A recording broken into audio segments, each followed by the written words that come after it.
Relaxar um pouquinho, levar nosso pensamento ao nosso Mestre Jesus. Mais uma vez agradecer, né, para a gente estar aqui reunido em seu nome, estudando, e que possamos todos absorver ao máximo esse estudo, para que possamos juntos, né, aplicar e ajudar mais pessoas, inclusive a nós mesmos. Pai nosso que estais nos céus, santificado seja o vosso nome, venha a nós o vosso reino, seja feita a vossa vontade, assim na terra como nos céus. O pão nosso de cada dia nos dai hoje, perdoai as nossas ofensas, assim como nós perdoamos a quem nos tem ofendido. Não nos deixeis cair em tentação, mas livrai de todos os males. Que assim seja. Sim, seja. Alguém gostaria de fazer algum comentário que ficou faltando da semana passada, daquilo que a gente estudou lá no domingo passado? Alguém quer comentar alguma coisa, acrescentar alguma coisa? Tá tranquilo? Então, vamos continuar aqui. A gente parou naquela parte, né, que ele começou a sentir dores, né, abdominais, né, o Robson Pinheiro começou a sentir dores abdominais, que era próximo do carnaval, né, e aí ele teve que ficar internado, né, e aí nós vamos começar daqui, tá bom? Então ele está aqui, ó. Fui informado através de um rápido exame clínico que o meu caso era algo muito comum, apenas problemas intestinais. Naquela época, tinha por hábito comer muito, muitíssimo, e, portanto, o que sentia era somente o resultado de meus abusos alimentares. Voltei para casa e usei alguns medicamentos indicados pelo médico, mas nada de melhorar. Enquanto o livro Medicina da Alma estava sendo preparado para entrar na gráfica ainda antes do carnaval, minhas dores foram aumentando de tal maneira que resolvi procurar diretamente um pronto-socorro para possíveis averiguações. No ato da assinatura dos papéis, o corretor que havia vendido o seguro-saúde me advertia.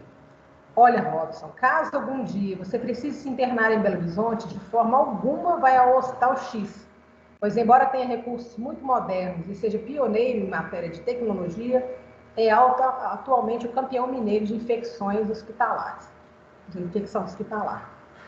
Resultado, como estávamos próximos ao carnaval, procurei 3 hospitais e não consegui ser atendido em nenhum. Tanto por falta de profissionais disponíveis, quanto por falta de profissionais. Ele escreveu isso, mas acho que repetiu. E outros problemas mais alegados pela administração. Só havia um pronto-socorro onde consegui ser atendido, exatamente aquele sobre o qual o corretor me advertira para evitar a todo custo, mas não havia jeito.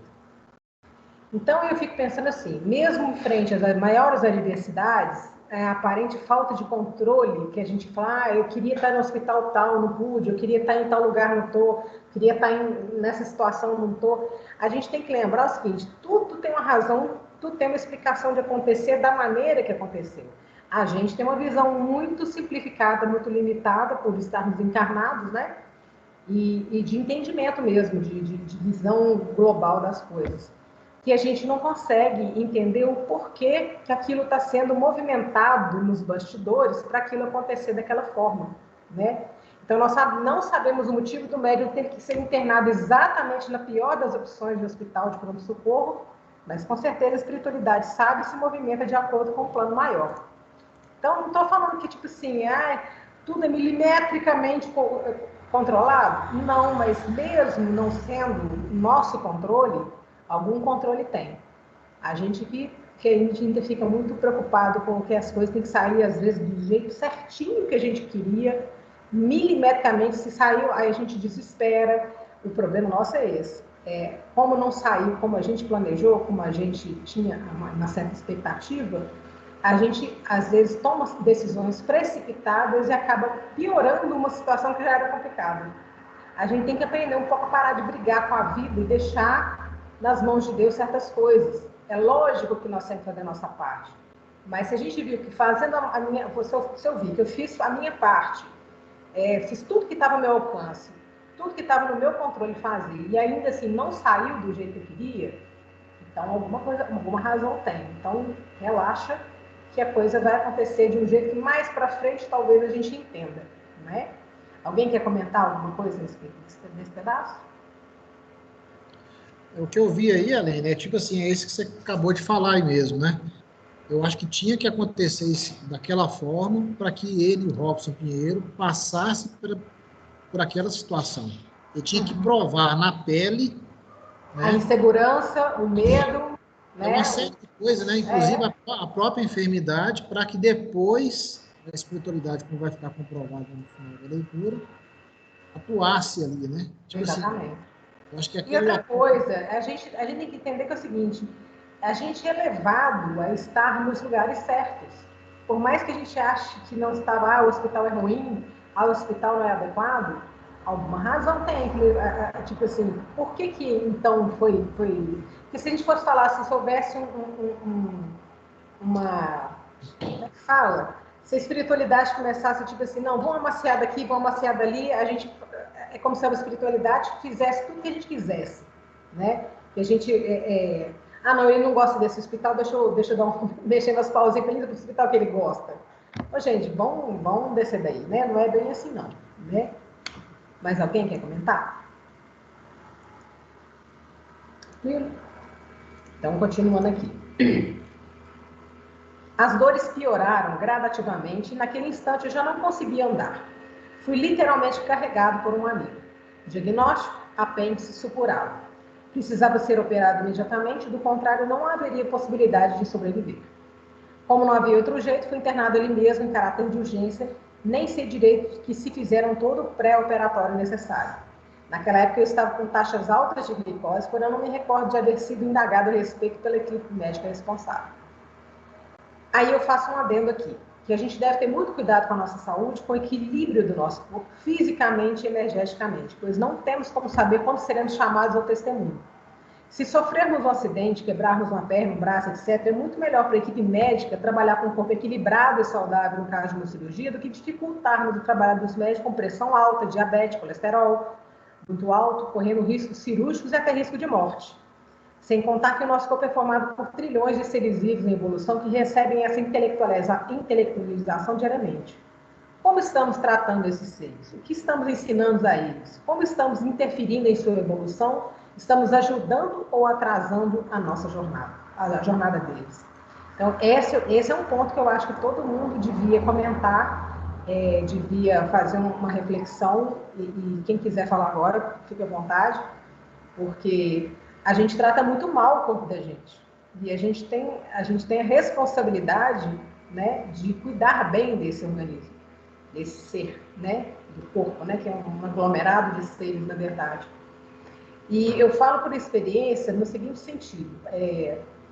Meu pai, quando teve problema cardíaco, ele teve que fazer um ponto de safena em, acho que 93, se eu não me engano. 93, 97, acho que 97. E ele é um cara que não fumava, não bebia, não fazia extravagância, dormia direitinho, fazia as atividades físicas dele, caminhada, tudo mais, e era um cara tranquilo nesse ponto. Os médicos falavam assim, ele entregou para a gente um corpo em condições de ser trabalhado. Então foi uma cirurgia de peito aberto, teve que abrir, fazer ponto safena. Então eles falaram o seguinte, que talvez se tivesse fumado, bebido ou desgastado o organismo de tal forma, a cirurgia não fosse tão simples, tão tranquila como foi, né? E aí ele falou, por que você nos trouxe um corpo em condições de ser feita a cirurgia, que ele estava, como diz, apesar de estar com problema cardíaco, mas o restante, todo o conjunto estava muito bom. Ele falou, a gente consegue te devolver uma cirurgia e deixar você em condições que você é como se você estivesse zerado, né? Infelizmente, nesse caso, ele, depois da cirurgia, ele se abateu muito, porque ele ficou muito desiludido com a questão de ter sido operado, de ter se sentido frágil, e aí ele entrou numa depressão. Mas, assim, ele recebeu um tratamento, uma cirurgia, que poderia ter melhorado a vida dele, assim, horrores, mas ele se deixou abater. E aí, de novo, energeticamente, tratou mal o corpo, foi arrastando durante 15 anos aí de uma vida assim, que era só fazer nada, só esperar a morte chegar, até que um dia desencarnou, né? Se ele tivesse, vamos supor, pegado o que os médicos fizeram e falar assim, agora eu vou cuidar da minha saúde, eu vou melhorar mais ainda a minha alimentação, vou fazer atividade física, eu vou ter uma atitude de vida melhor, eu vou fazer me espiritualizar mais, sei lá o que é, ler mais ou gostar da vida mais, talvez eu tivesse encarnado até hoje, né? Mas, infelizmente, a gente não tem essa noção. Até uma certa idade, a gente fica achando que o corpo tem que aguentar tudo, né? E não é bem assim. Alguém quer comentar? Não? Então, beleza. Exatamente no dia em que Eu baixou... quero, Aline, posso comentar que eu estou até saindo numa saidinha aqui, mas Tá, pode falar. eu andei pensando nisso. A questão do nosso corpo está muito relacionada também com a nossa mente, né? Inclusive, Ezequiel, outro dia, estava falando da questão da ansiedade, do medo, tanto que isso prejudica o nosso corpo físico. E né, eu fiquei pensando nisso porque, assim, eu ando super acelerada. E aí eu fiquei pensando que meu corpo está sentindo.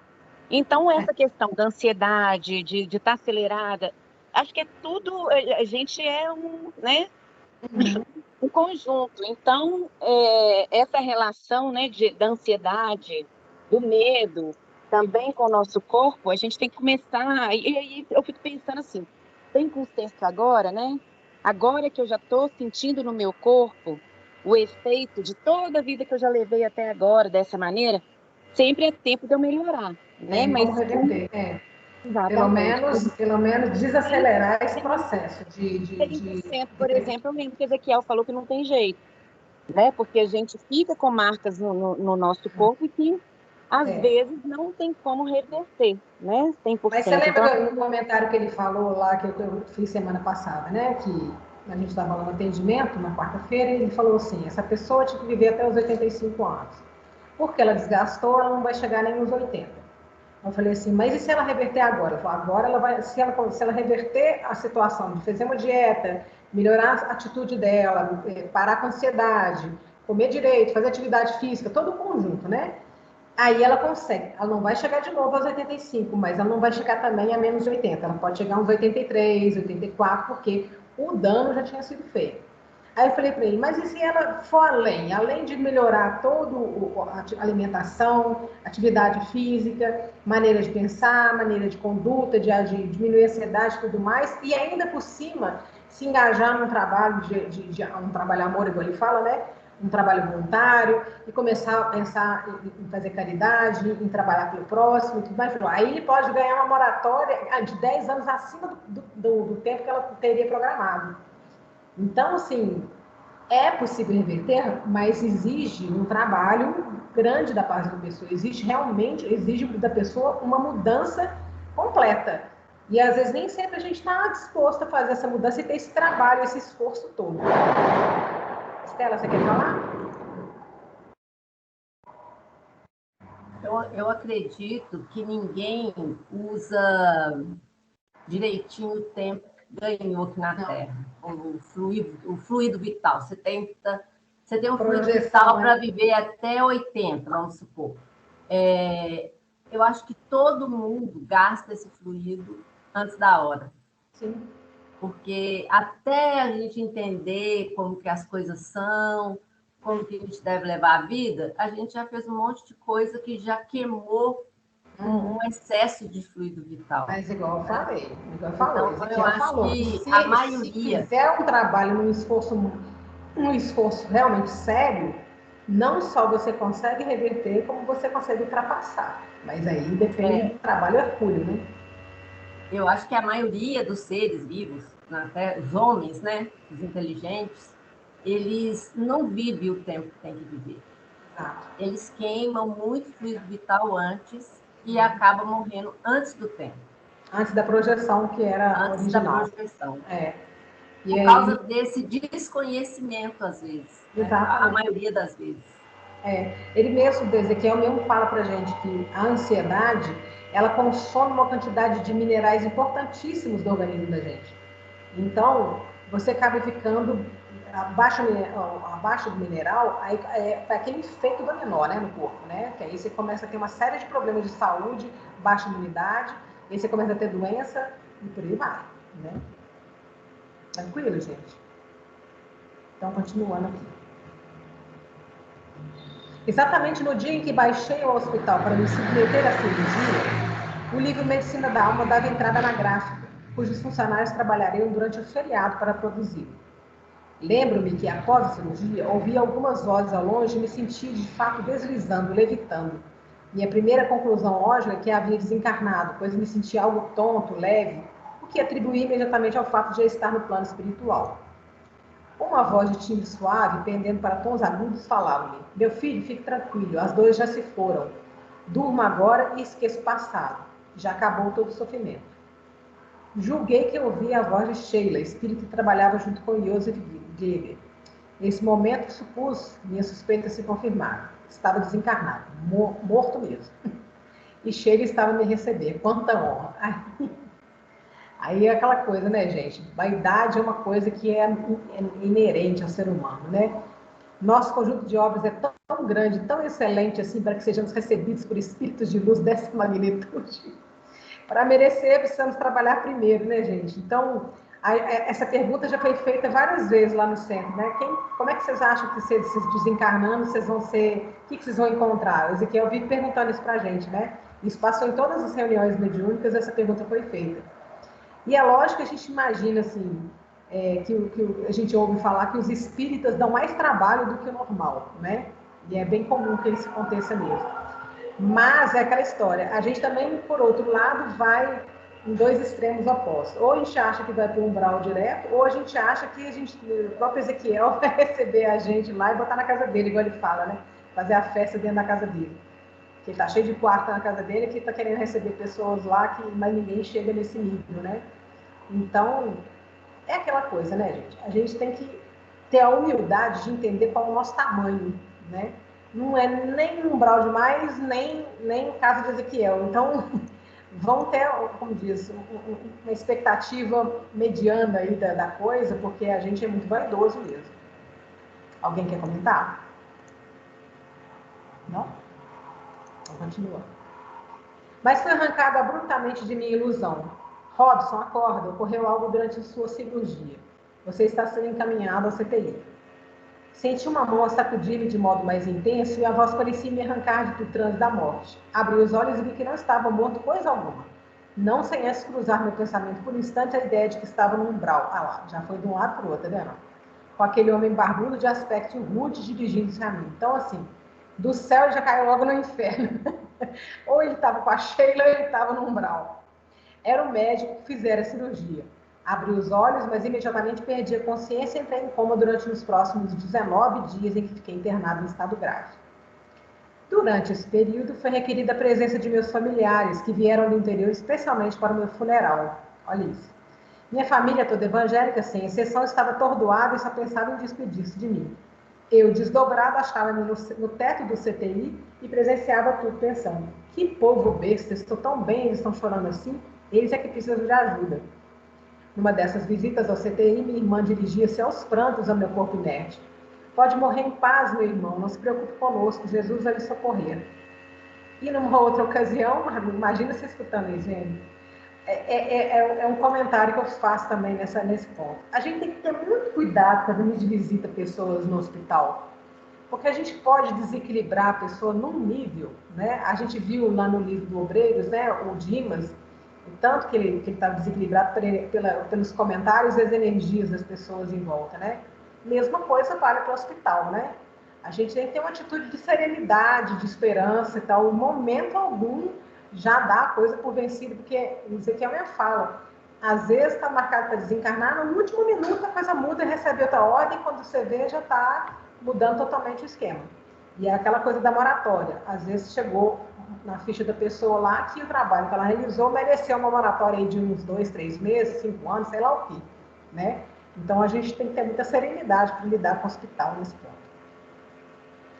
Em outra ocasião, uma mulher amiga, falava-me baixinho enquanto meu corpo definhava no leito. Robson, eu sei que você me ouve. Não se preocupe comigo, não se preocupe, meu amigo. Vamos comprar seu caixão e desde já saiba que consegui junto à minha família a liberação do jazigo que compramos no cemitério da cidade. Vá em paz, não se preocupe com as contas, está tudo preparado. Joseph Geber com certeza irá recebê-lo do outro lado. Aí é aquela história de novo, né?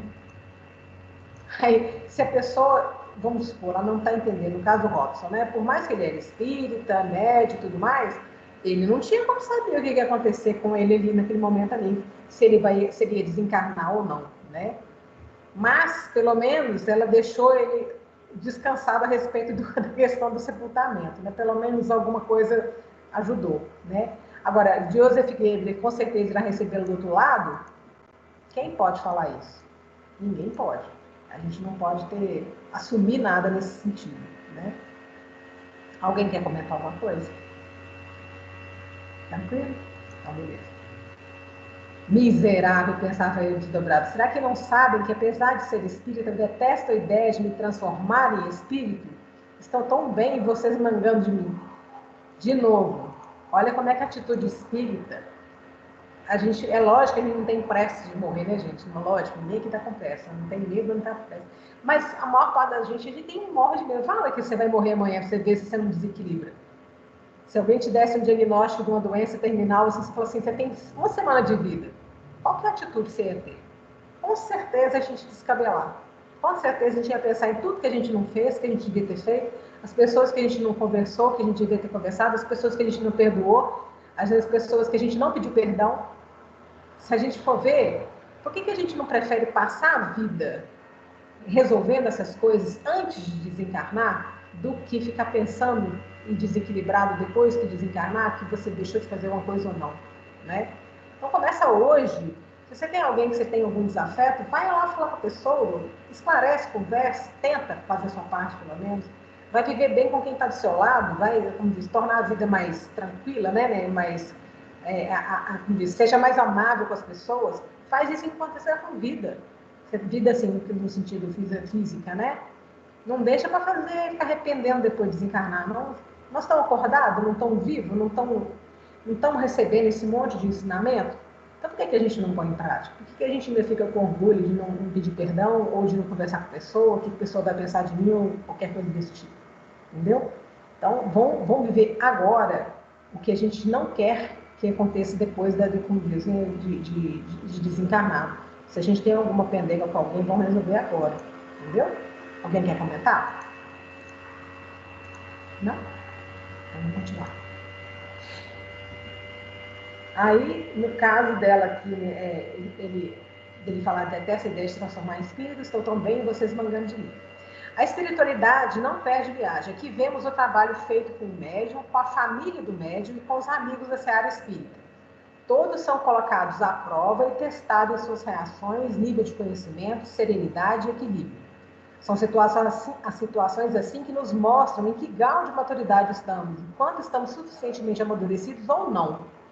Cabe a cada um fazer uma autoanálise de como lidou com a adversidade, o quanto está aprendendo e amadurecendo com a situação. Né? Aí a gente faz essa pergunta. A gente tem essa maturidade? Será que se fosse para a gente ia ter essa maturidade? Quando é alguém que a gente ama, a gente ter esse equilíbrio? Numa hora que a gente mais precisa? Né? Ainda durante o período de coma, alguns fenômenos ocorriam em torno de mim.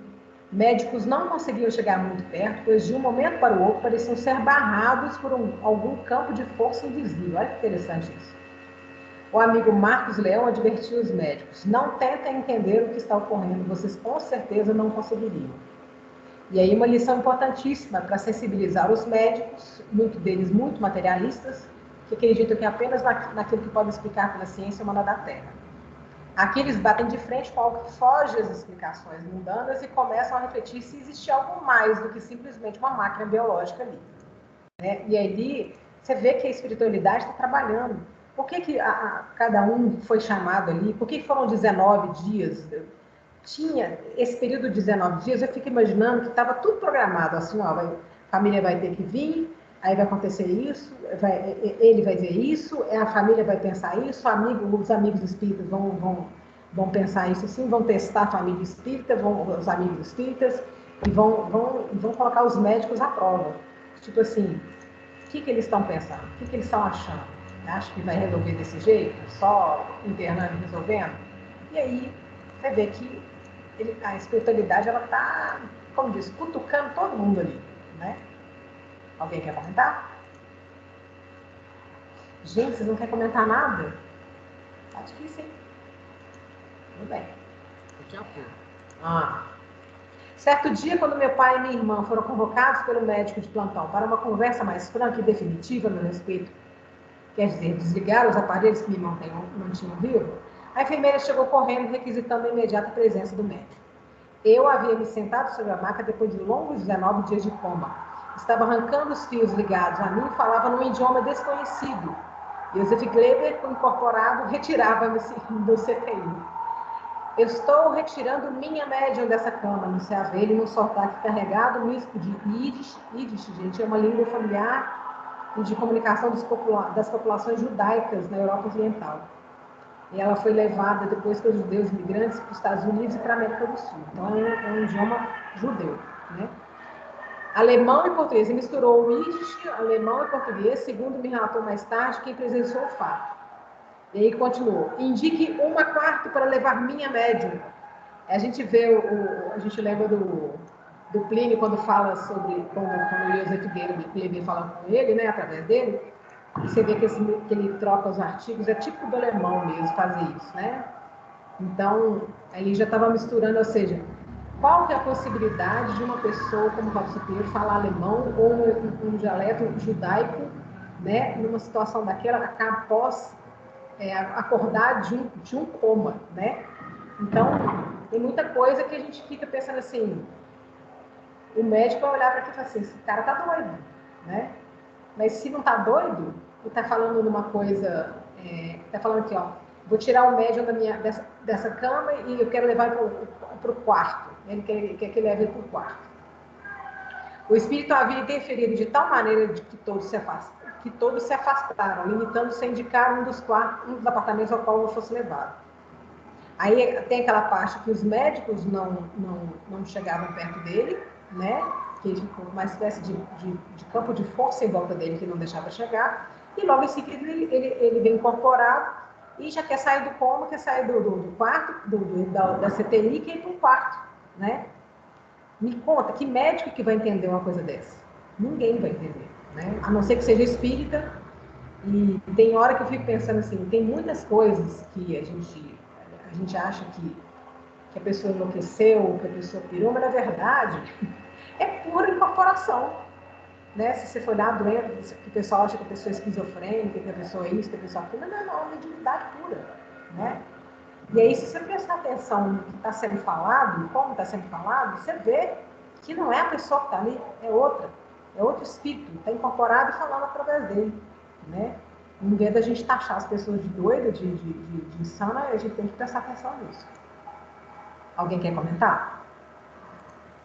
Aline, é a mesma coisa a pessoa quando está muito tempo no hospital. Minha mãe ficou em coma, depois saiu do coma, mas continuou no hospital. E durante a noite tinha uma moça no quarto que ela não andava, novinha, né? Uma moça muito... A gente ficava morrendo de pena dela, ela estava no meio coma. E a mamãe, um dia eu cheguei lá, ela falou, Estela, essa menina é mó fingida. Chega de madrugada, entra um monte de gente aqui, de enfermeiro, e leva ela. E ela anda. Então, assim, mamãe estava vendo ela desdobrar. No plano espiritual, indo fazer algum tratamento, né, ou qualquer coisa do tipo. E a mamãe falou com uma certeza tão grande. Eu falei, mãe, você tem certeza, mãe? Pensa, porque a mamãe estava um pouco confusa também. Aí eu lembrei ela do espiritismo, falei, mãe, a gente desdobra à noite. Ela, é mesmo, pode ser isso. E ela via nitidamente. Exatamente. É isso aí. Então, deixa eu ver aqui, onde eu parei. O espírito havia interferido de tal maneira que todos se afastaram, limitando-se a indicar um dos apartamentos ao qual eu fosse levado. Joseph conduziu meu corpo até determinada maca e os enfermeiros assustados acompanharam-me, retirando-me do CTI com o médico de plantão em estado de choque diante do inusitado. Assim que me instalaram no apartamento, Joseph Gleiber me assumiu novamente e se revezava na posse de meu psiquismo com o espírito pai de João de Aruanda. O preto velho cantava a plenos pulmões, ou o que restava dos meus. Foi uma balbúrdia total, demoraram a se acalmar. Então aqui nós temos uma demonstração mais ostensiva do plano espiritual, caso ainda houvesse alguma dúvida sobre o outro lado da vida, né? O médium não falava os idiomas alemão e yiddish, normalmente não falava essas línguas. Além disso, o espírito interferiu energeticamente para que todos se afastassem como um campo de força invisível, mas intransponível. Para uma pessoa que se achava em coma há 19 dias, o comportamento, a força física com que se movimentava, falava e cantava, era impossível, segundo os médicos, por isso eles ficaram em choque. Então, aí, é aquele primeiro baque, né, de demonstração de coisas que às vezes algum médico muito materialista sentiria, no sentido, tipo, espera lá, isso não é possível, né? E se não é possível pela ciência, tem que ser possível de algum jeito, alguma explicação tem. É muito difícil os médicos assumem não, realmente tem um âmbito espiritual. Eles não vão querer, porque eles são muito orgulhosos, eles são muito ainda, né, materialistas, a maior parte. Mas é lógico que tem médico espírita, eu sei disso, mas eles, no momento, assim, eles não vão assumir de jeito nenhum que aquilo é um espírito e vão agir normalmente. Eles vão ficar calados, vão fingir que não aconteceu, mas a cabecinha deles vai ficar pensando naquilo depois e vai falar, vai comentar ou com alguém da família, ou nem isso, mas vai ficar ruminando aquilo. Ou seja, não é para isso mesmo, entendeu? Cria esse tipo de situação justamente para cutucar todo mundo. Falar, ó, mas atenção, tem algo além da matéria aí que vocês não estão levando em conta, né? Alguém quer comentar? Nossa, esse estudo hoje. Um de cada vez, por favor. Ele fala que eles ficaram na posse do psiquismo dele. Isso, revezando. Né? Revezando. E nos parágrafos seguintes aqui, a gente vai ver que ele estava próximo, né? Então, eu fiquei pensando, por que eles teriam que tomar posse do psiquismo dele, né? Porque se ele estava próximo, ele também conseguiria tomar posse ali do psiquismo dele mesmo, né? Ele poderia estar ali tomando posse do corpo dele. E aí vem a questão do espírito que vai aparecer lá na frente, né? Aqui parece que é uma forma de proteção dele, né? Pode ser proteção, mas eu acho que no caso eles queriam mesmo tipo barbarizar mesmo para mexer com a mesmice ali dos médicos, entendeu? Da situação em si, para botar todo mundo para pensar, entendeu? Eu acho que a ideia era essa, é colocar espíritos diferentes falando, um está falando alemão, o outro está falando igual um preto velho, o outro, entendeu? Para poder falar assim, olha só, o cara tá com tripla personalidade ali na brincadeira. Então, assim, eu acho que era para cutucar, mas tem esse lado. Eu acho assim, não tem nada por acaso. Talvez fosse proteção também, por causa daquele espírito que aparece mais na frente. Mas eu acho que num primeiro momento seria mais no sentido de mostrar que tem algo além da matéria ali. Aqui naquele parágrafo também que falou que os médicos eram barrados, eu também fiquei na dúvida ali, se tinha sido barrado para que o tratamento fosse só o espiritual, ou se ele tinha sido barrado pelo próprio espírito que vinha não querendo dar tratamento a ele.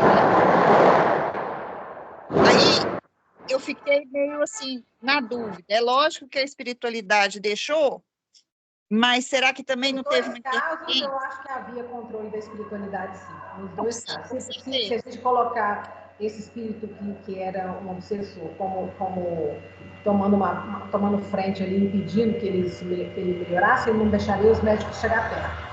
Mas, por outro lado, olha só, igual eles falam, né, que Deus usa até o errado para fazer o certo, né? É permitido fazer até a página 2, né? Primeiro, eu vou tipo assim, vamos aproveitar que aquele espírito está ali obsediando e não deixando os médicos chegar perto para cuidar, para fazer os cuidados para ele, para mostrar para os médicos também que tem uma coisa ali, que está acontecendo uma coisa espiritual ali, né? Mas a gente deixa ele atuar até a página 2, depois a gente assume, entendeu? Aí ele está sob controle dele, aquele ali foi tudo planejado, aquele ali tem, eu acho que não saiu nada de controle, não. Não, isso aí sem dúvida. Mas aí eu fiquei pensando, podia estar deixando o espírito, não deixar os médiuns chegar perto para que o tratamento fosse só o espiritual, que eles não interferissem no tratamento que eles estavam dando ali, né? Pode ser também. Eu acho assim, tem tanta coisa que pode ser ali, que rolou ali, né? A gente não tem como nem saber, porque como o relato dele está muito, a visão dele, não tem como a gente ver o que ele não pode ver. Por exemplo, a gente sabe nos livros do André Luiz que tem muita coisa que acontece que o próprio André Luiz não vê. Que está acontecendo ali, que está num nível muito mais acima do que o André Luiz consegue perceber, e que ele está rolando ali, ele não está sabendo. Aí depois que às vezes ajusta, né, pelo magnetismo, a percepção do André Luiz, ele fala, nossa, está acontecendo isso, isso. Quer dizer, olha o tanto de tantos níveis que as coisas podem acontecer espiritualmente, que a gente só dá conta de ver aquilo que a gente dá conta. Da mesma forma, o espírito que está logo, como diz, vamos supor, o pai de Luanda ali, o próprio José Figueiredo, tem gente que tem espíritos que estão acima dele em hierarquia, que também estão atuando e ele está reparando. A gente não sabe, né? Mas é possível sim. Concordo com você. Então, aí, continuando. Voltei a receber a visita do médico somente quando os espíritos acharam por bem se retirar, deixando-me junto a Marcos, a meu pai e minha irmã. Esses dois últimos não se cansavam de orar e exclamar: o sangue de Jesus tem poder. Vocês lembram que a família dele era evangélica, né? O tempo passou e fiquei internado ainda uns poucos dias. Recebi a visita da saudosa Dona Maria Pinto, companheira de ideal, que na ocasião ainda trabalhava no Departamento de Assistência Social da União Espírita Mineira. Ela fez questão de reunir um grupo de jovens e realizar durante um final de semana inteiro uma espécie de vigília com vibrações endereçadas a mim. Olha isso. Providência que eu acho muito oportuna, né? E com certeza fui inspirada pela espiritualidade, que já sabia que o médium sofreu um assédio de entidades das sombras logo em seguida, né? Naqueles dias após a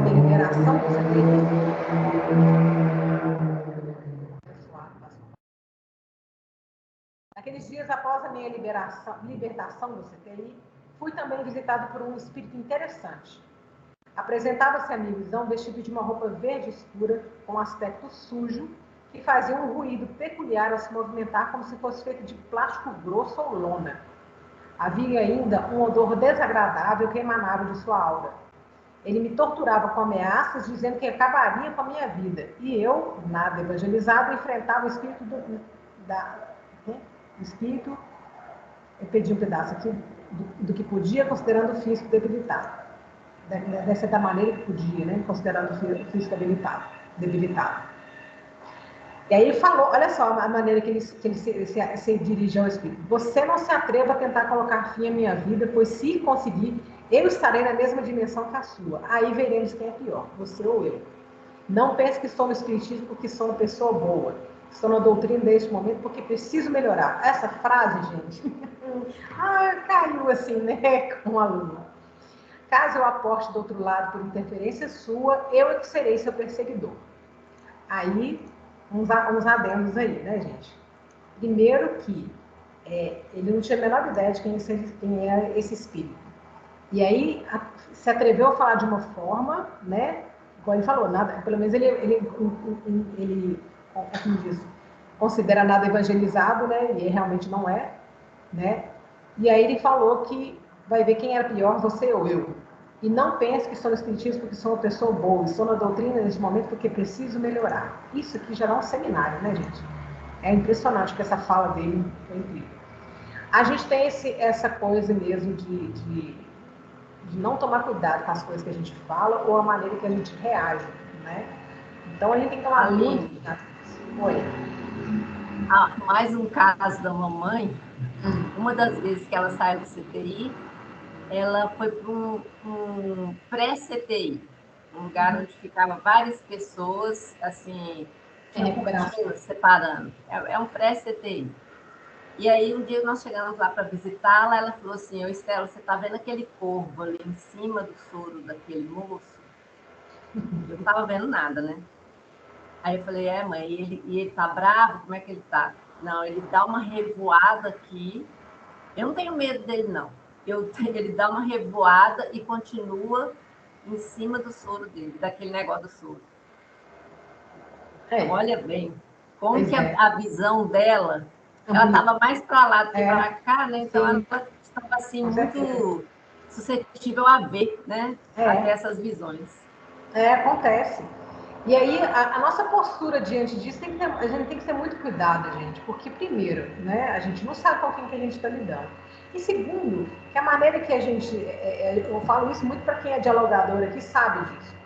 A gente tem que tomar muito cuidado, tem muita caridade, muito Como é que fala, gente? Não é bater de frente. A gente não pode bater de frente nesse nível, né? A gente tem que conversar, tentar conversar. A gente tem que lembrar que é um irmão, é filho de Deus também. A gente não pode tratar os espíritos desse jeito, né? Então, ele já foi enfrentando, já foi reagindo, já foi... e ainda... agora, estou na doutrina neste momento porque posso melhorar, não porque eu sou uma pessoa boa. Eu achei muito legal isso. Esse é o tipo da coisa que a gente tem que entender, que a gente acha que a gente é privilegiado, porque a gente é espírito, que a gente é especial. Ô, gente, vamos acordar. Mas eu acho que ele agiu, eu acho que ele agiu dessa forma mais de medo. Sim, ele preferiu enfrentar de frente, né? Enfrentar o espírito, mas porque ele ficou com medo. Tá. Olha ele só, já estava com medo de desencarnar. E por que a gente medo tem de medo? morrer. Pois é, mas por que a gente tem medo de morrer se a gente... isso que eu estou falando, a gente não está praticando aquilo que a gente aprendeu. Se eu tenho medo de morrer, então o que eu estou aprendendo no espiritismo? Né? Isso é o tipo da coisa que não faz o menor mas sentido. Ninguém quer morrer, Aline, eu não quero não. Pois é. Por isso que a gente tem que trabalhar isso na gente, né? Porque não faz sentido.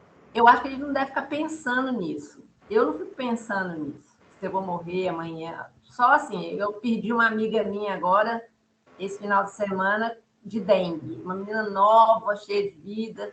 Então, aquilo dá um choque, né, na gente. Então, eu pensei, nossa, a vida está engolindo a gente não está percebendo. E aí dá aquele choque, você para pensar. Mas vai tocar a vida. É isso mesmo. Então, vou continuando ali. Nós temos pouco tempo agora, nós temos só mais 5 minutos. Após o diálogo atrevido e nada evangelizado, o companheiro espiritual Alex Arthur me advertiu. Não te comporte dessa forma, pois não sabes do perigo que esse espírito representa. Né? Então, prudência, caridade e serenidade sempre serão necessárias ao dialogar com qualquer espírito. Tratar com respeito, cordialidade, mas ao mesmo tempo com firmeza. Não sabemos a dor do outro, não sabemos que fomos nós, e muito possivelmente fomos nós que causamos a dor desse outro. Não julgar o outro como sendo do mal, ruim ou das trevas. Somos todos irmãos em aprendizagem. A abordagem nunca deve conter ameaças, hostilidades. A gente tem que argumentar com base no Evangelho, na própria experiência de vida, naquilo que errou, naquilo que acertou, não se colocando em posição superior ao espírito comunicante. É aquela coisa de se colocar em pé de igualdade. Nós todos somos irmãos, todos nós estamos no mesmo barco, indo para a mesma direção. Então, que a gente tenha respeito pela dor do outro, respeito pelo momento do outro e não bater de frente, né? Que isso aí é realmente muito complicado, né? Gente, falta 4 minutos. Alguém quer comentar alguma coisa? A gente vai encerrar para a gente não atrapalhar a reunião da equipe Amor, né? Alguém gostaria de falar alguma coisa, acrescentar? É agora. Fala uma de cada vez. Alô? Pode falar, Sérgio. Vai falar a questão, né, do dialogador, para ter muito cuidado, porque a gente não sabe com que você está dialogando, né? Mas eu vi aí na posição do Robson uma posição de quem está lutando pela vida, né? Porque, tipo assim, não deixar o outro tomar conta, se colocar Sim, como assim, é o caso da firmeza. É firmeza, mas não precisa ser hostil, entendeu? Eu acho assim, tipo assim, você como médium não ser subjugado pelo espírito que está ali em processo de manifestação. Porque você pode usar, mas o corpo é meu. Eu que mando, não é você que manda. Essa postura dele de falar com ele assim, mas ele não foi incorporado por ele, não. Você viu que ele foi visitado, é diferente. Ele não foi igual o José Felipe. Então, mas ele estava rodeando ele, né? E aí, você não acabou de ler o capítulo, mas assim, ele vai contando outras coisas mais para frente, e aí a gente vai mostrando a questão da proteção da espiritualidade em relação à pessoa dele, né? E uma coisa que eu achei muito interessante no início do capítulo, que você já falou, só para concluir, é assim, que a gente pensa que a gente que tem controle das coisas.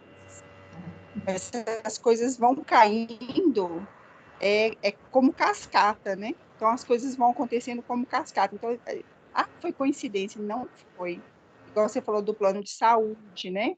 ele caiu naquele hospital que tinha um índice de infecção alto, foi lá que teve a vaga para ele, foi proposital. Agora, uma coisa que eu questiono o Gleber, depois a gente fala sobre isso para acabar, eu acho que nem tudo a gente precisa experienciar para saber como que é. Porque Paulo de Tarso fala assim, tudo me é lícito, mas nem tudo me convém. Então, nem tudo eu preciso de experienciar para falar, não, eu passei por isso, eu sei como é. Porque se você é uma pessoa atenta e estudiosa, você vai aprender com o erro do outro. Eu não vou fazer isso, porque o fulano fez assim e não deu certo com ele. Por que vai dar certo comigo? Eu não preciso pular no buraco para saber que vai me machucar. Eu estou vendo que o fulano caiu e machucou. Então, eu acho que a gente tem que ser mais observador, mais inteligente e usar dessa experiência. Por isso que a gente vive em grupo. Porque, às vezes, o que aconteceu com fulano não precisa acontecer comigo. Né? Isabel, você quer falar uma coisa? Eu quero. Na realidade, Célia, eu acho que isso que aconteceu com ele é porque a gente que passa por alguma coisa, a gente cria uma empatia com a situação, né? Eu vejo lá nos animais que quando os animais iam lá e tinha um que estava no momento de partir e tal, a gente sentia. Mas depois que a Loli morreu, assim, você vê de outra forma, sabe? O sofrimento, como que a pessoa acompanha aquela trajetória ali do fim.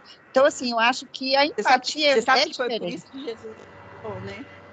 Para mostrar que a gente pode vir ao mundo, passar pelas situações do mundo e não precisa de ficar preso ao mundo, né? Então, porque a gente fala assim, você não sabe o que é ter fome porque você nunca passou fome. Não, eu sei o que é ter fome, eu não preciso passar fome para ser, não é empático, para dar o verdadeiro valor e entender a dor do outro. Eu entendi isso. Então, tipo assim, eu sei que a pessoa está passando fome, eu vou pegar um pedaço do meu pão e vou dar para ela. Eu não preciso passar fome. Mas aí, no caso ali, no caso ali, o que nós estamos falando desse espírito ali, é porque a maior parte dos espíritos que estão ainda arraigados no mal, e são agressivos e são revoltados, eles têm uma dor muito grande que remonta lá atrás. Isso começou lá atrás. Então, se eles estão esbravejando, gritando, xingando, agredindo agora, é porque eles sofrem ainda. Entendeu? Eles acham que não, mas eles sofrem. Então, a gente tem que entender todo espírito agressivo é sofredor, né, Aline? A gente coloca isso como meta. Toda pessoa que é muito agressiva, ela está doente. Exatamente. Isso é colocado como um fato, né? Ele quer falar? Então, vamos encerrar a questão vai dar certo. Exatamente. Então, eu vou pedir para a Estela, que foi a primeira participação dela hoje, vai fazer a oração para a gente, Estela.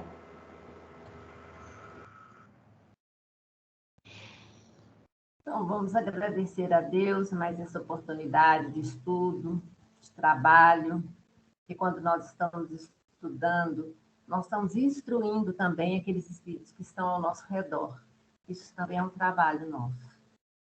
Pai nosso que estais no céu, santificado seja o vosso santo e amado nome. Venha a nós o vosso reino, seja feita a vossa vontade, assim na terra como no céu. O pão nosso de cada dia nos dai hoje. Perdoe as nossas dívidas, assim como nós perdoamos aqueles que nos têm ofendido. Não nos deixe cair em novas faltas e livra-nos de todo mal, que assim seja. Graças a Deus. Tchau, gente. Boa noite. Que seja. Vamos entrar agora para a reunião da equipe Amor, gente. Até já. Obrigada. Boa noite.